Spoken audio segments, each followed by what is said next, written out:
Okay, hi folks. I'm just going to give you a quick tutorial overview to show you how to make a few updates to your spreadsheet due to some calculation errors I have found, or someone else has found rather. That's usually the case. So let's start with the updates on the order sheet.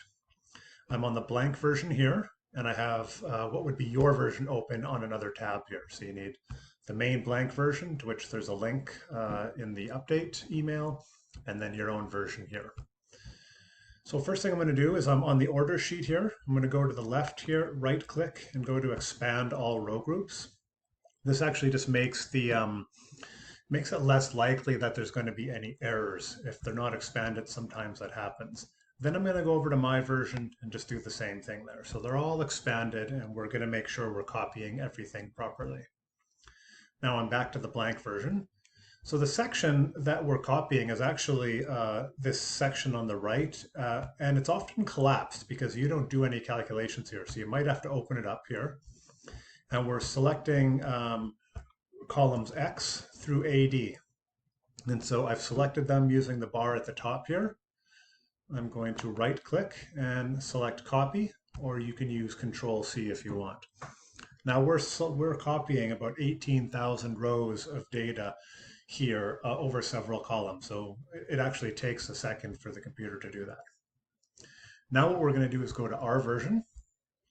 We've already got this open here. We're going to select the exact same columns. We're going to right click, paste special, and then paste formula only. And basically if you've already got data in there, this just ensures that things don't get changed. Yeah, so the paste formula only isn't changing formatting or any of the other things in there.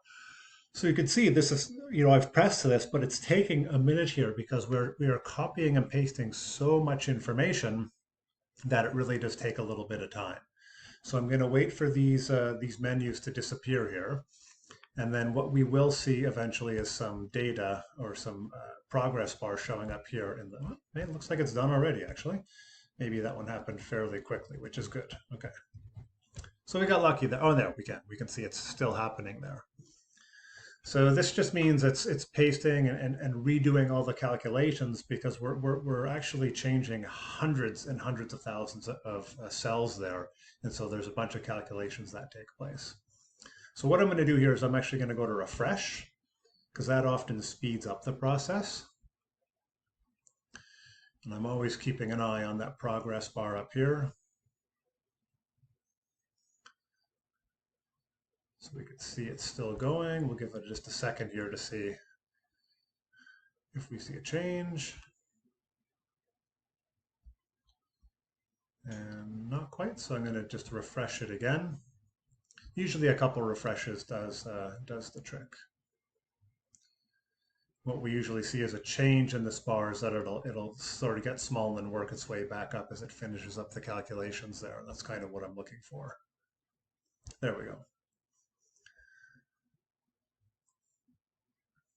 Okay, so that is now finished. So these formulas in these columns here have all been updated.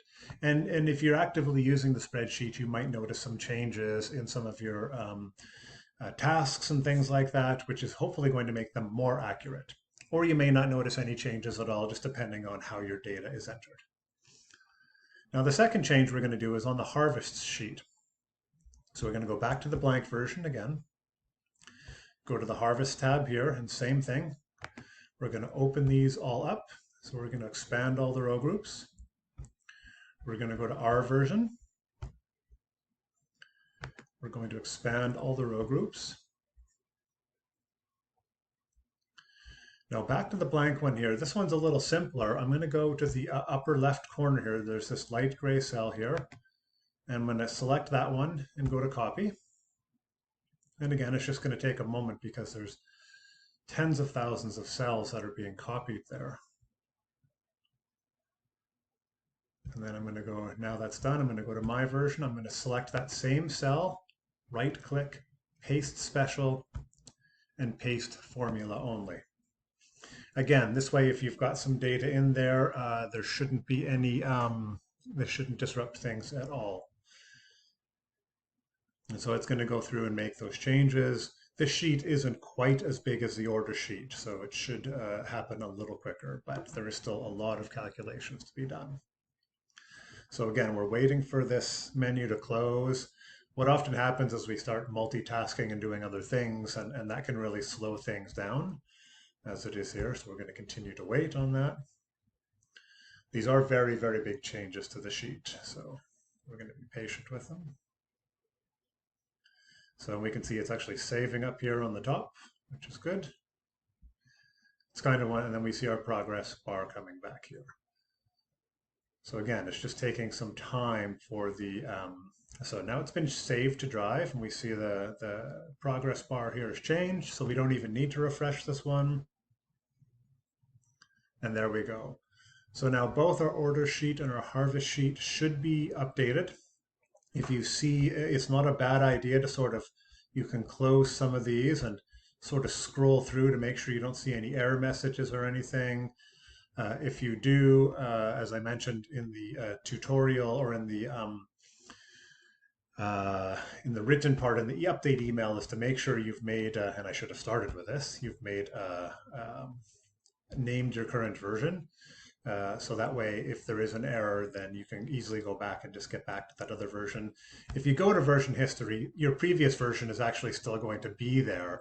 It's just easier if you name it. That way you can find it and you're not guessing, but usually you would just select the last one. So that is the update. Sorry for making the changes. I had made an assumption about how people make orders, and that assumption was wrong. So I've made a few updates that hopefully account for things in the future.